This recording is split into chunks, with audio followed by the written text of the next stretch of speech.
Hello and welcome to the Medicine and Machine Learning Podcast. I'm your host, David Wu, and in today's episode, I interview Joy Kincaid from OncoHealth. It was a joy talking with Joy, and I learned so much about the burgeoning digital health industry, as well as what it's like to design and build a successful product in this space. I learned a lot of things about the industry that we don't learn in medical school, and also get some great career advice and wisdom about finding the right mentors. So I hope you all enjoy. Hello, everyone, and welcome to the Medicine and Machine Learning Podcast. I'm your host, David Wu. My guest today is Joy Kincaid from OncoHealth, which has just launched their new digital telehealth platform supporting cancer patients and their families. Joy was formerly VP of Population Health at Optum. So our first question, Joy, that we ask every guest is, can you tell us about your path and how you came to the intersection of digital health? Normally medicine and machine learning, but digital health. Yeah, and thank you. And I like to think of it as like an intersection of technology and medicine, kind of to your point. So I would say, it's funny you asked that question because, I think we're just beginning to get to that intersection. And so, I'm super excited about the next 10 years and what will happen in our industry that we work on together, which I think is so awesome that you're a med student. Because I think this kind of collaboration of bringing together folks from business and like our next generation of doctors is really what's going to spearhead this awesome intersection even more and accelerate it. So I'll tell you about my past. I would say if I was going to summarize, it's was one, indirect, but then two, it's been long and windy and a journey, and it's been an awesome journey that, happy to share about. So I actually didn't start in healthcare. When I was in college, I studied commerce and engineering, and, this concept of going into healthcare was really reserved for physicians and nurses and people who were actually going to deliver care. And from college, I went into what was happening when I graduated around the turn of the century. I went into management consulting. I graduated during the height of the internet boom, or the .com boom, but I decided to go into management consulting and at a company called Anderson Consulting, which at the time was a privately held company that then started to IPO and became what is now Accenture. And that was a rocket ship. We worked with companies that, it's kind of embarrassing to admit, but we were eliminating long distance and phone lines and rolling out the digital revolution across. That's kind of cool. Why is it embarrassing? I feel like I'm like dated. No, that's super cool. You've paved the way for the future. Yes, it was before the iPhone. Telephone line by telephone line, Telephone line by telephone line. So it's really fun to say we're in digital health now, to see how it's progressed 13 years after the iPhone was invented. But yeah, wow. Massive telecom companies that were, deciding how do I move away from the old school modem and move away from copper wires and, lay this infrastructure that's really powering the internet today. So had an opportunity to work with large telecom companies like AT&T and British Telecom. And then also I was in electronics and high tech. And so there was another thing that was growing at the time that also I think has influenced our world, and that was the open source platforms. And so worked with one of the original leaders, a startup in open source, and rolling out subscription models. So all direct to consumer, all in electronics and high tech that was just going through significant revolution.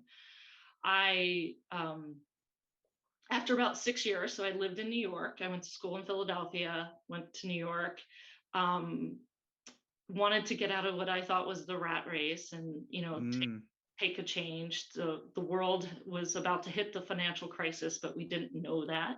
Is this the .com boom or the .com boom or bubble or burst or whatever? That bubble burst, and then Was that when you first started, or sorry if I'm dating? oh, go for it. Yeah. Yeah. So the dot-com boom was in the early 2000s. And then I think, if I'm going to be a historian, to your point, then we're about to hit the Great Recession when the banks. Oh, in 2008. Okay. 2008, good memory.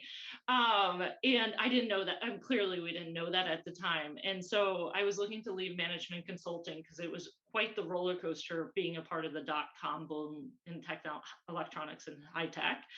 And so I actually was looking at a company called Merrill Lynch, which doesn't really exist anymore. Oh, yeah.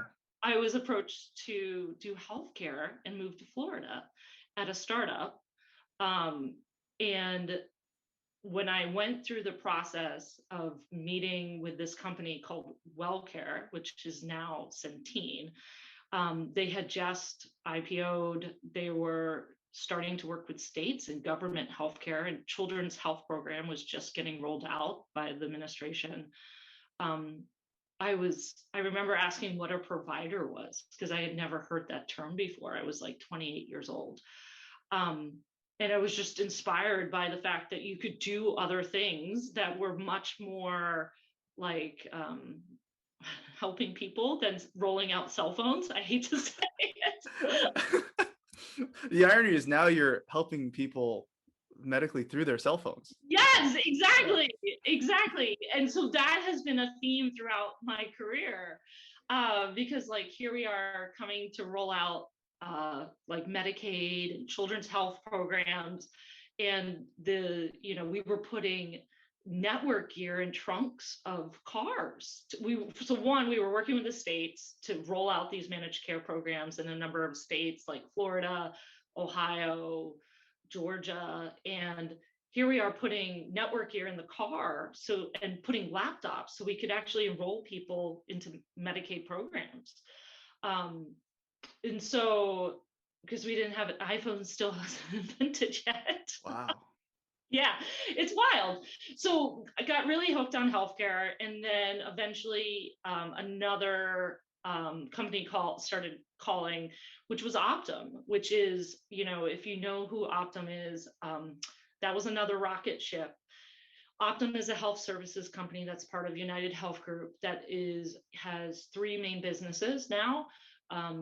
One a pharmacy, one Optum Care, and then one Optum Insight that does more data and analytics. And so had amazing opportunities at Optum. It was just a great place to really do positive change, and eventually got me to the point after 12 years where I loved Optum. I thought it was a great company, but I just saw this revolution happening outside of the walls of Optum, Mm-hmm. and wanted to, got an opportunity to work for this fantastic company, OncoHealth. Briefly, before we start about OncoHealth, I'm curious. I've heard so much about Optum, but I actually don't really know what they do. I know you said they have three components to them, but yeah. I think the joke among me and I guess some of the docs that I work for, we don't like, what does Optum actually do? So Optum is a health services company, and I would say it does a lot. And I think that you do. So one, I think there's a lot it has like, look, I don't work. I know they're a massive company. I know it's like a huge. Yeah. So one of the things Optum, and I want to be thoughtful around Optum because I don't know how they position these companies, but they have MedExpress, so your urgent care facilities. They have a number of like a large physician network that they own, so they're actually delivering care. Oh wow. And they are a large pharmacy benefits manager, so they have the ability to when you are working, when you have health insurance and you need to be covered for your medicines, Optum is the insurance company behind their pharmaceuticals. And then on the analytics side, Optum also, provides data and analytics services to lots of hospitals and provider groups directly. And as well as Optum has a group of kind of care services products that help consumers manage their care when they're diagnosed with chronic conditions and so forth, and works with employer groups. So, it's interesting. It's to your point, that's a common question, like what is Optum? And I think it's just it's because it primarily works B2B2B, like this, Oh, okay. it's kind of behind the scenes powering Wow. many things. So does that help? That's pretty cool. A little scary, but pretty cool. Yeah. I would encourage you to listen to one of United Health Group's earnings calls, and then you'll learn a lot more about who Optum is. But it's a what. That's advice you'd never hear in med school, is to listen to an earnings call for United Health Group. Well, I think I won't comment. But Yeah, no, I think that's a great idea. Maybe. Any of the companies, CVS, Optum, you'd learn a lot from those different earnings calls about the value that they deliver. So Some high yield information. it is. Yeah. So hopefully that helps. Yeah, very helpful. So, okay, where do you want to go now? Oh, OncoHealth. So we kind of talked about the beginnings from taking out phone lines, the early .com boom, and now we've kind of talked. The iPhone has been released 13 years ago. Yeah, 13 years ago, and then you're at Optum, and now you're at OncoHealth, right? Yes, I'm at OncoHealth. So OncoHealth is a 10-year-old company, 100% focused on cancer. It's been really known for its clinical excellence. They service about 17 health plans today in a variety of ways, thousands of providers as well as patients, really helping with the complexities of cancer. I just had an opportunity to join OncoHealth and frankly jumped at it. They talked about, so if I take a step back and talk about like my personal, like I think all of us have been impacted by someone who's had cancer. And when I made the decision, around the time I was making the decision to go to OncoHealth, my nephew had just passed of a rare pediatric cancer, and kind of watching so closely how that impacted the life. You just saw there was like, we were fortunate because my sister-in-law is a nurse. So she knew the healthcare system, but there's a lot of people who don't. And so when I had an opportunity to meet with the OncoHealth team, and they talked about this, this vision to really help people, consumers, on their journey of cancer and improve their quality of life, in support of the ecosystem, it was just a compelling, it was just really exciting and really ignited kind of the spirit in me that of why I loved healthcare from the beginning, and was an opportunity that's really been an amazing experience. I'm so excited to talk to you more about it. So if that helps. Yeah. So I know you guys have this new like Iris, this new digital health platform that you're releasing. I was wondering, could you tell us a bit about that? Yeah. So when when you think about cancer, when you think about the problems in, cancer it's a complex field of, like, I don't know, it's a complex field. There's a lot of challenges, it spans a lot. And so why does it matter? I think about, when you think about cancer, and you think about consumers. And so for me, I've always been a consumer centric kind of person in healthcare. There's 32 million people who live in counties that don't have an oncologist. So the access to care. There's 73% of the population that, when they are diagnosed with cancer, don't have access to mental health services. And you can imagine when someone is diagnosed with cancer, I don't know, like, have you been close to cancer and your professional career or your personal career? A little bit professionally, but yeah, I guess I've had the fortune of personally not having too much of contact with it.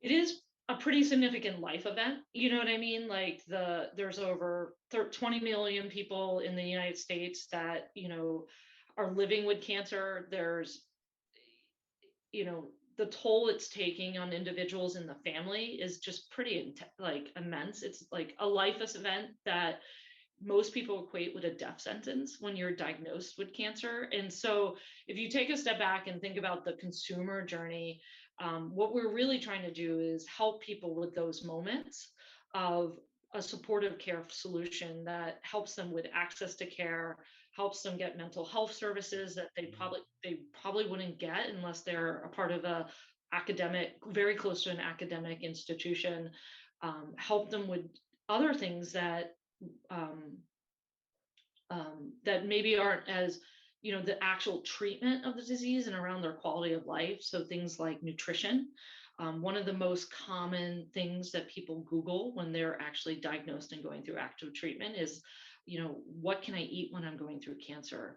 And, so providing nutritional support on whether they're going through and what, as well as, which I think offers peace of mind as well. Like you have this diagnosis that is, you feel like you're out of control, like it has been done to you. And so being able, if there's things that you can control, like what you put in your body to eat, like those are things that really help people on that journey.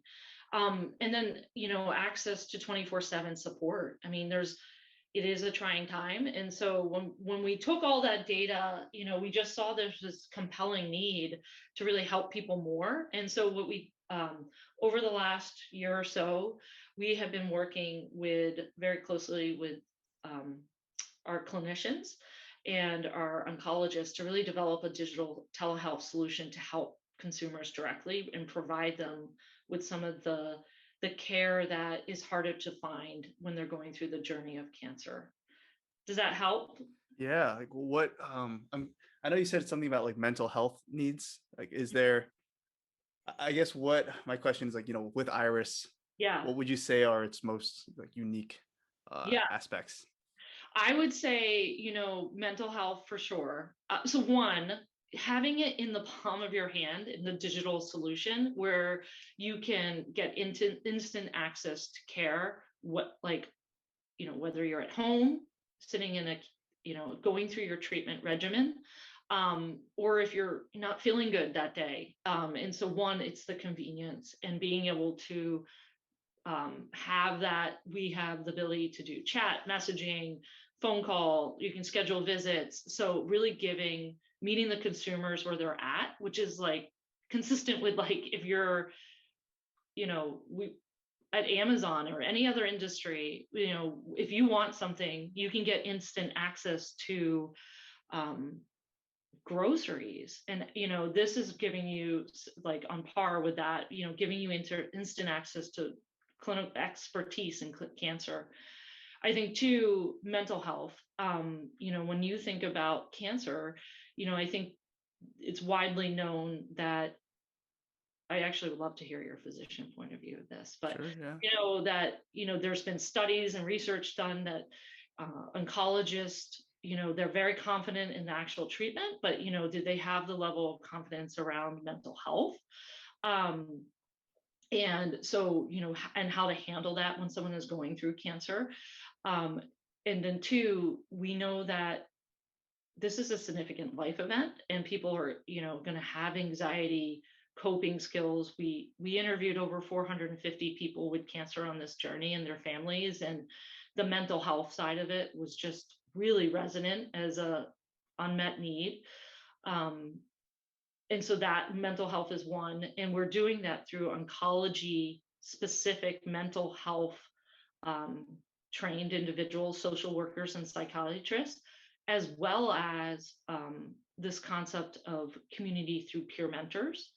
So Mm, we were building this product. What we learned was people were going to Facebook groups and looking for community. They were looking for people who'd gone through cancer, similar cancers to them, or similar journeys, and they were informally creating peer mentors and networks. And so we're creating a peer mentor network where folks they don't need to go out on Facebook and find someone on a Facebook group. It's all there conveniently in the palm of their hand, and they can learn about the journeys of these peer mentors, and they can message, and they can connect with them when they on their terms. So I would say, one, it's the instant access to care, both physical and mental, as well as Hmm. community and support are some of the key things, as well as we're providing nutritional guidance.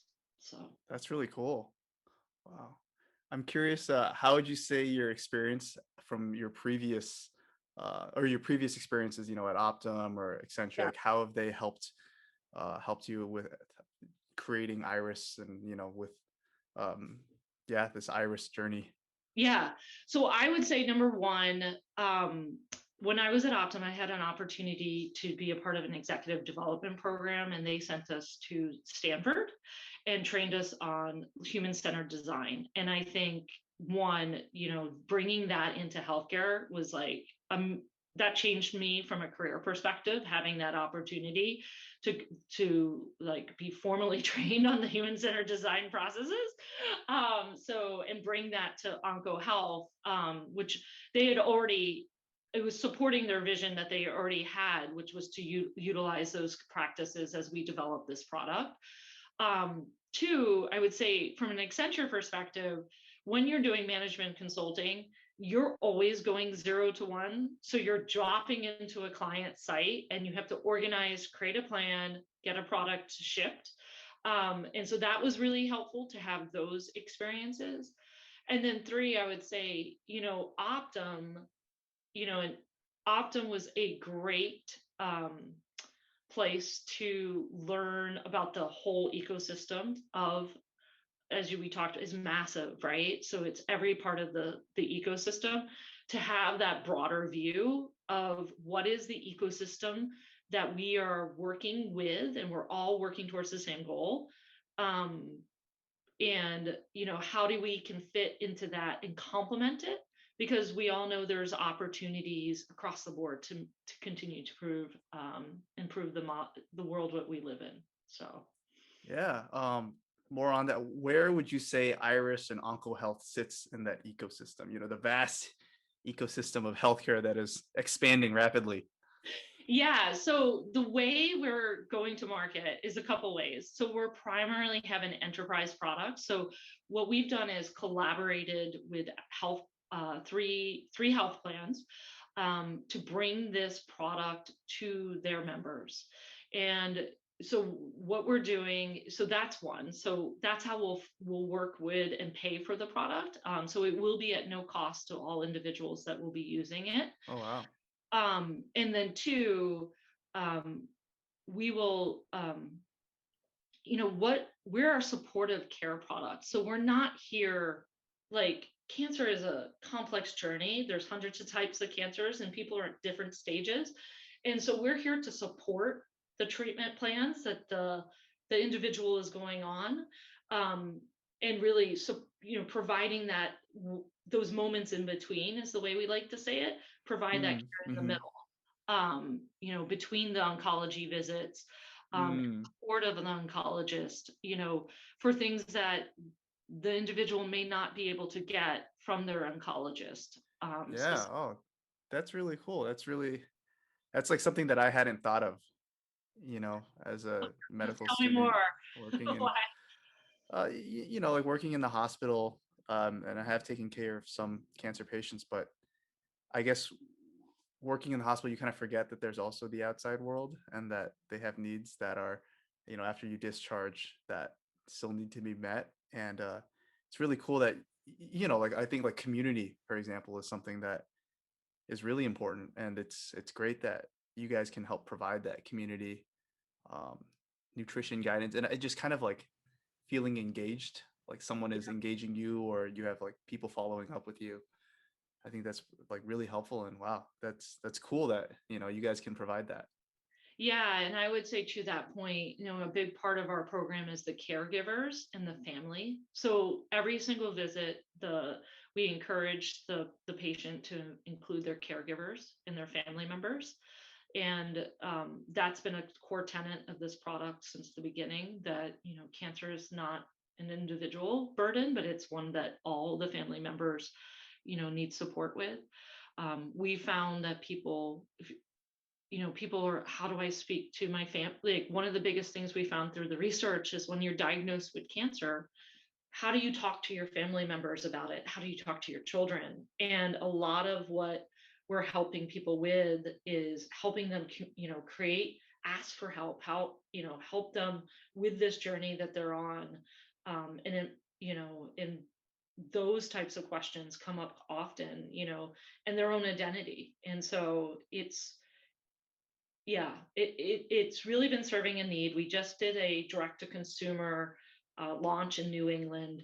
We had hundreds of people sign up within just 10 days of one Facebook ad. We were able Did to. you guys put the ads in the Facebook groups? We did. We did. We did go to the Facebook groups, and we had over 174 people asked to be participate in this first launch Mm-hmm. within just 10 days. And we, out of the group, we qualified. That was way beyond what we thought. So it was awesome to get that feedback and validation that we're hitting an unmet need. And then we just completed that first launch, and we had 50, I talked about 3/4 of the people don't have access to mental health. Well, about 60% of those people we treated as part of that pilot got access to mental health services. Wow. Lots of people, nutrition was just off the charts as a need. So validated that. And we had over 100% of the people actually engaged with the product, and actually in some of the symptom management and clinical support. So, and our rating was 4.8 out of 5 on a star scale. So we were super excited with those results being an initial product launch, and we're super excited. We'll be launching this spring. Officially? Officially with those. Oh, clients. congrats. So, that's awesome. Yeah, so it's been a journey, and it's good to see that, one of the big things is like testing those hypotheses with real people. And so it's been fantastic to see how this product has evolved. How do you guys find the peer mentors? Was that the word you said? Yeah, peer mentors. So, a lot of different ways. We have the first group of peer mentors. We were getting referrals from. We actually had two employees of OncoHealth who actually volunteered to be a part of the peer mentor program and do this as part of their job. Wow. And then our clinical team has treated patients for many years. And so they actually had a number of patients that were volunteered to be a part of our peer mentor program. So I think and then we've actually had patients in that alpha group asked to be a part of our peer mentor program. So that's cool. It has been, I mean, the concept of being a peer mentor has gone really, really well. And so it's a multitude of sources. So if you know anybody, we're always looking for, great candidates to be a part of the program. So what kind of role does the clinical team play? So our clinical team, so the way we are structured is our chief medical officer is a oncologist, Dr. Andrew Norden. He was at Dana-Farber, and he is a visionary leader, and he really helped us, he really sets the tone on what is our clinical guidance and curriculum. He sets I partner with him when we were talking about what are how do we provide value? What are we hearing from the consumers? And then how do we bring that together in what I call the confluence of design? Because we have to bring together phenomenal quality care, voice of the consumer, as well as the needs of the person that our clients, which are the health plans that are providing that service. And so he also runs our clinical team. So we have a variety of, we have a psychiatrist, we have social workers, we have nurses, we have physician's assistants, we have pharmacy folks. So, he runs that whole clinical operations practice for us and really sits the visionary vision of that in the clinical model. And then our clinical team they're providing care and they're doing a great job with it. Wow. I'm curious, what would you say the next steps for OncoHealth or for Iris would be? Well, we are going Whatever to, you can say, yeah, in no, public. we're launching with our 3 partners this spring, and we are looking at the next couple of years, and I'm really excited for the future of this product. I think, it clearly is serving an unmet need, and we're just excited about expanding it, providing more services, and helping more people on that journey, and kind of scaling it. I don't know how many startups who kind of got into this story with, but kind of when you go, there's like 3 stages of a startup, right? So there's the building of it, so 0 to 1, which is getting it to market and shipping, and then it's like 1 to 2, where you're 1 to 2. 1 to 2, where you're scaling it, Yeah. take product, you've gotten product market fit, and now you Hmm. get to the next stage. And then 2 to 3 is like, how does the product mature? How does the business mature from there? I would have So guessed like 2 to 100, like getting yeah, it real big. we'll see. So yeah, That's these cool. are Do you great think questions. It's so interesting. I'd love to hear, like, you're just starting is it fair to say you're just starting your my medical fourth year, my fourth fourth year. year? So I'm graduating in a year. Yeah. So what are you gonna do? Oh man. Oh, it's rare that I'm interviewed by my own guests on this podcast. And listeners, I guess they can learn about me. I'm not completely sure. I'm definitely interested in oncology. I'd say like either radiation oncology or internal medicine, going towards like oncology that route. But Interesting. Know that. yeah, it's I still haven't completely decided. I think these next few months are going to be critical for me in coming to that decision. Yeah.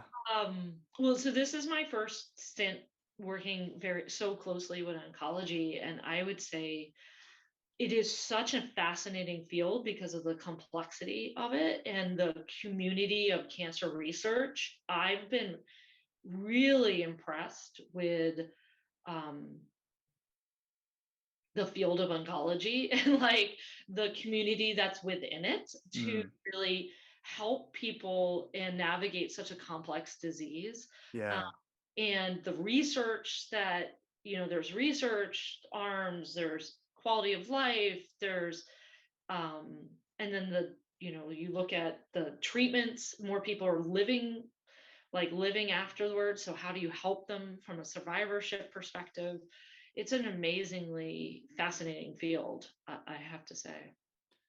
Yeah, I think my perspective as it is right now, as a young medical student, I do think that I guess what draws me to it is that there seems to be a bit more of like a spiritual dimension to it, in the sense of like, the mental health component of it, the community component, family. Like there's whereas granted, I'm not, I don't know everything, but I'd say in other fields it seems like a bit more of a mechanical problem, like say, oh, like heart attack, it's kind of like just a mechanical, like the pump Mhm. is broken, so let's fix the pump, or let's make sure that there's enough circulation to it. Whereas cancer, the disease process is it's less understood, and it's much more kind of, there's like a lot of factors that kind of converge. There's a confluence, of not just your biological, but also I think that there is a big other component to it, that like we haven't truly understood yet, and I think that's what draws me to it.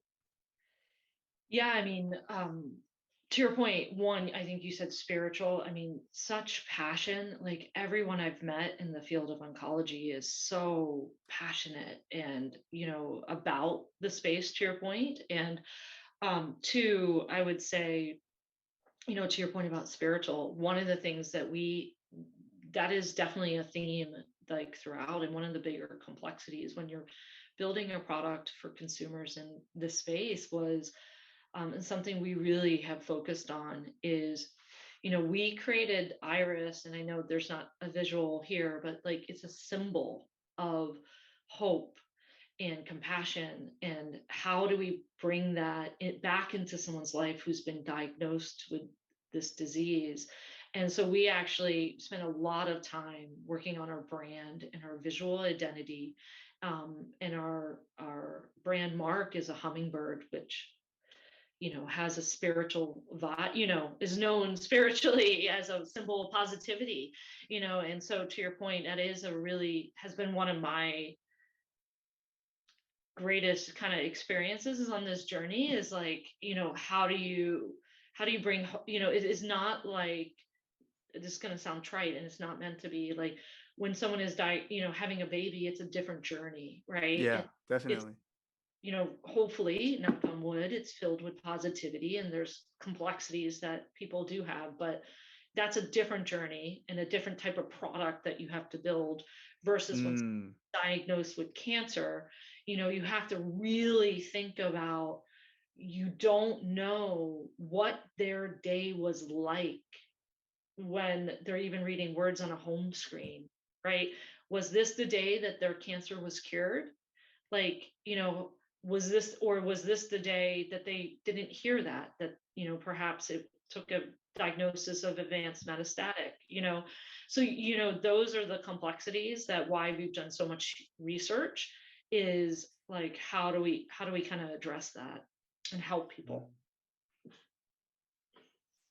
Well, that's cool. You want to be in cancer. I'm happy to introduce you to folks that like our medical, our CMO and our members of our clinical team. They're very inspiring. If you want to talk to them, I'm happy to do oh, that. thanks. Honestly, I'm a. It's my first time. I don't know. It's funny because I do this podcast and I ask guests all these questions, but I feel a little shy about answering questions directed at me. Because I guess each episode is about you guys, but I really appreciate you asking me that. So thank you. Very cool. Um, I guess we can also talk about in more broad strokes about the healthcare industry and kind of what are your thoughts on that? Yeah, so I'm excited, like I talked to you about. So if you look at the landscape of healthcare, the financial investments that are pouring in are the highest they've ever been the last couple of years. And we're seeing like I believe we're just in the first inning of where we're going to be 10 years from now. Oh wow. Totally. Like, because I think you saw a lot go into closing gaps in care and digital health. And I think you'll see even more go to the care delivery of advancing and using technology investments to, really enhance the care delivery. I also think you're now seeing a lot of investment in the infrastructure of healthcare, Mm-hmm. which I think, if you look at financial services and banking as a comparison point, like it's when the ecosystem starts really communicating, like that's when you start to see consumers really benefit. And so when I look at healthcare, I think we're just at the tip of the iceberg of where it's going to be in the next 10 years. And, I think COVID has changed a lot and made it really forced a lot of positive change. But at the end of the day, people want their actual doctor to use digital health tools, like, and Oh, have they a really? relationship. Yeah, like 80% of the people want that relationship with their doctor. And Mm-hmm. so and you're also seeing companies that are coming to the home and like meeting people where they're at. And I also think you've seen a lot of focus originally was in chronic conditions. You're seeing that expand with women's health. If you look at the investment pools. Rock Health is a great company that talks about where the investments are. You're seeing it go into oncology, women's health, and even children's health and nutrition. So I think the healthcare is about to hit our dot-com boom. I'm hopeful Oh, because I wow. be a lot of great companies that come out of this. There's a lot of great companies today, but I think there'll be even more in the future. I'm really optimistic. Do you foresee like a kind of iris, but for every kind of like major condition? You know what I mean? Like an iris for like Yeah, those who are entering pregnancy, or you know what I mean? yeah, there Like are. oncology, OB-GYN, Yeah, yeah. pediatrics. So the way I look at it, there's like the horizontals, which are helping people navigate across the healthcare system and the financial tools. There's a lot of companies in that space um, that have really have gone public and are well known, like Accolade, Quantum, Transparent, as well as there's vertical companies as well that are addressing those gaps in cares, from women's health, to like companies like Maven. Um, yeah, there's a lot of and Livongo. So they don't teach you that in medical Oh school about no, all not these at all. like companies that are helping to fill the gaps in care. Not at all. We learn none of that, which is a little silly. And actually, part of the reason why this podcast started is because I feel like this is just something that we don't learn in school, and Yeah. it's, as you said, it's becoming more and more a part of the future of medicine. Um, and I don't know. I think once again, I'm kind of sharing a little bit of a personal opinion, but the things we learn in school are important, but I think with as technology improves and information becomes much more readily available, it's I think the emphasis will shift more towards the delivery of care, like you said, and less so about the. I mean, thinking is still important, but I think kind of making sure people get care and making sure it's like comprehensive. I'm Mhm. curious, what did you mean by like horizontal companies? What did you mean by that? Oh, so there's companies that it's called within healthcare, there's a sub industry called like advocacy or navigation companies. And what they do is they help connect the dots across the ecosystem. And they work with employers and health plans to, so say you were diagnosed with a chronic condition, um, they'll help you understand your benefits. They'll help you understand what your financial costs may be. They'll help steer you to a provider.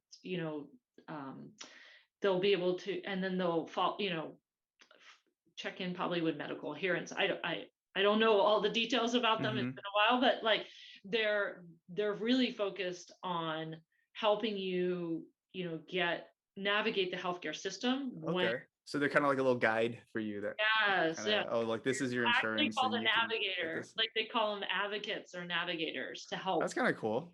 Yeah. So there are companies that are providing that service. I think predominantly, don't quote, I mean, you can, I'm on a podcast, but like, I'm like, don't quote me, but I think predominantly in the employer markets, like, most of America, Oh, okay. so like America healthcare system, like there's private insurance, Mm. government insurance, and like they're serving a lot of the employers because the employers are paying for the benefits of their employees and they want them to maximize those benefits, and Oh, so that makes that's kind of cool. yeah. I would use that, to say like, oh yeah, like where can I go to the dentist? Yes, Where please yes, help me schedule an appointment. yes, here's the reminders. Yep, so those are exactly what the companies are doing. So Wow. So that's horizontal, and I think I guess Iris would fall more under the vertical vertical under the, category. yes, when you're the category of cancer. Yep. And then what other what what else is there? I'm curious, like from your bird's eye view of the whole healthcare industry. I mean, like, oh, whew, Because you're saying the whole like B to B to B, like there's kind of all these like massive companies that are behind the scenes orchestrating everything. I don't know. I don't know if they would say orchestrating. I would say, I think when I take a step back and look at the healthcare landscape, there's, from an industry perspective, there's the deliver, like you said, it's the delivery of care, and Yeah. it's the management of the care. And then it's like, unfortunately or fortunately, in the United States, it is a large part of our like economic system. I mean, I think that the government pays for, 50% of its budget goes to healthcare. I mean, it's a large. 50% of the I government don't budget? know. You're probably going to I edit think that. I think I've heard like It's 18% of the GDP of our national GDP. Yeah, so I would look at have your producer edit that out if I'm incorrect. But like I think it's a pretty large percentage of our Yeah, that budget makes sense though. Yeah. is Medicare and Medicaid. Mm. And or is this like second behind defense spending? And so I think when you look at it at a large scale, we have to think of a more economically viable way to deliver care. And lots of different theories on how to do that. Mm. So Yeah. And I know we briefly talked about this earlier, but what do you think the future of digital medicine would look like in 10 to 20 years? I think the future of digital medicine, I hope, is much more like we experience in other industries, and that we can provide that it's much more seamlessly integrated.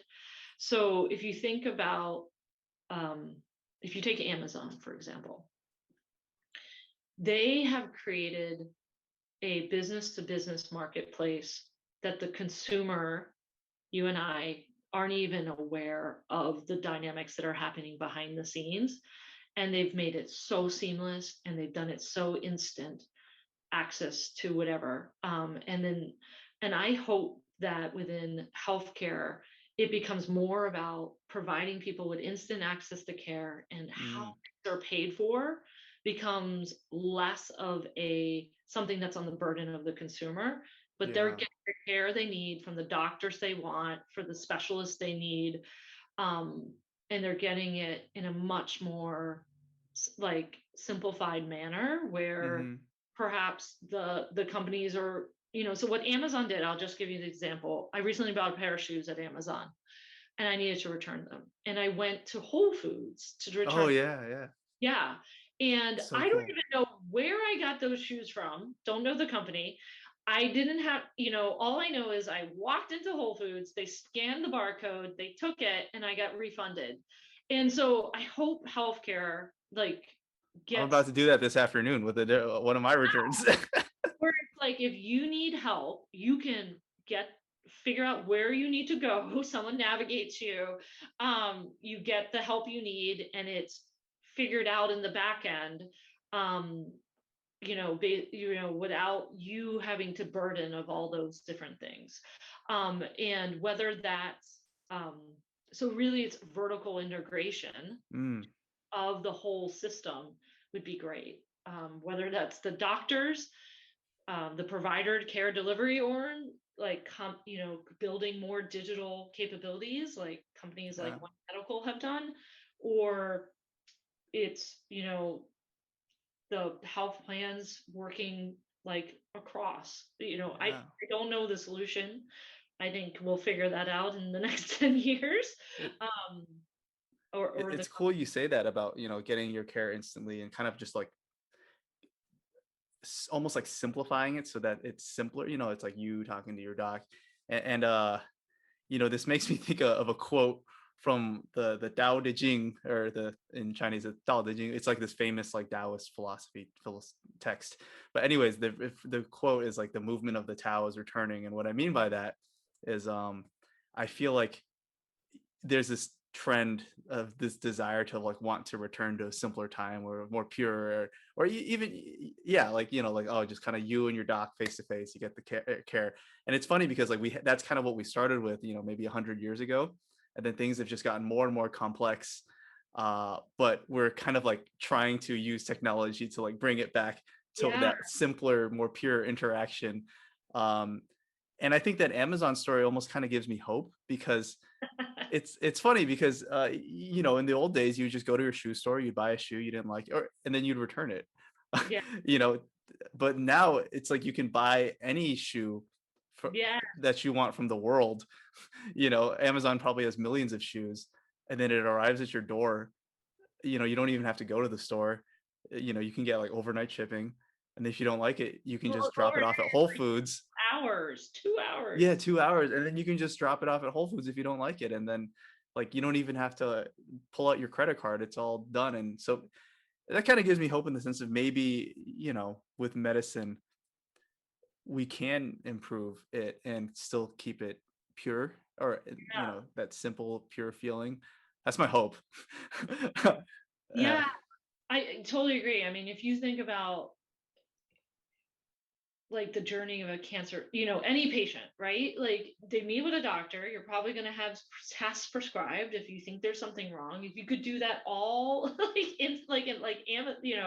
in that instant, like, okay, you need this test, it arrives at my door within 2 hours. Like, you can, and then the doctor sees the results and then can talk to you about the results. And if you need to go to a specialist, and you can show them your, lack of better words, order history, like what Yeah, has your experience and who have you met with, and you can do that all conveniently, like access to you know whoever, a specialist in an area. I think it's only going to get better.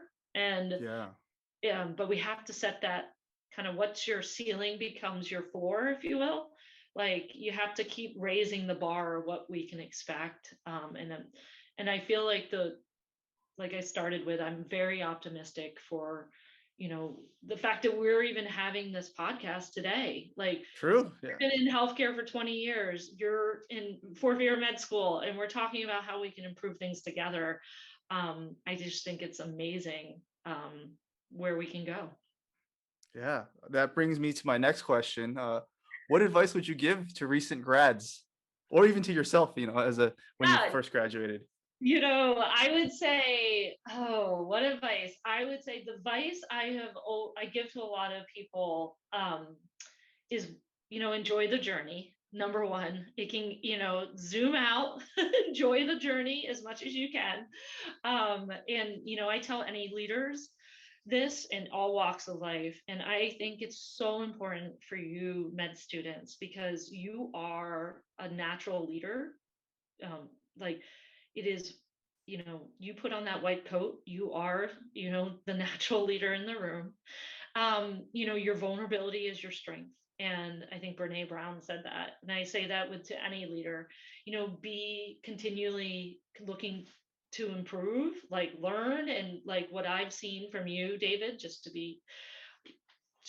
you're doing the right things, you, Michael, your team, the Oh, folks thank you. doing, like, I love your passion and your desire to keep learning. So I would say enjoy the journey, and just keep being vulnerable about what you have to learn and where we can go and how we can make things better. So Oh, thank you, Joy. you're welcome. Um, and then another question is any advice for like people in medicine who are interested in industry or like non-traditional careers? I would say non-traditional careers. So that's interesting. Um, I would say um, do intentionally network. And so what I mean by that is, like, it's really easy to get like this group of people and you're very homogeneous even though you don't realize it. And the best career advice I ever got was to create an intentional network of people who are literally stratified. Think about, write it down, because if you write it down, you're 80% more likely to do it. There's some fun fact like that. Oh, But wow. yeah, like if you write down your goals, you're more likely to do it. Amazing Makes concept. sense. There's people who are mentors, like official mentors. There's people who are career advocates. There's people who are connectors that maybe have like a broader view of the world. And really think about how do you not, and then there's people you have because you have an organic network and you work with every day. And it's very normal to over index on the people that you might Oh, work with every day. that's cool advice. Uh-huh. but you have to intentionally like network and make sure you have people in every category, even though you'll probably have 80% of the people that you work with every day. So you said that there's mentors, There's there's mentors. career advocates, Yep. and then what's the third one? There's people that you have in your network Oh, that are connectors. that are connectors, and Huh.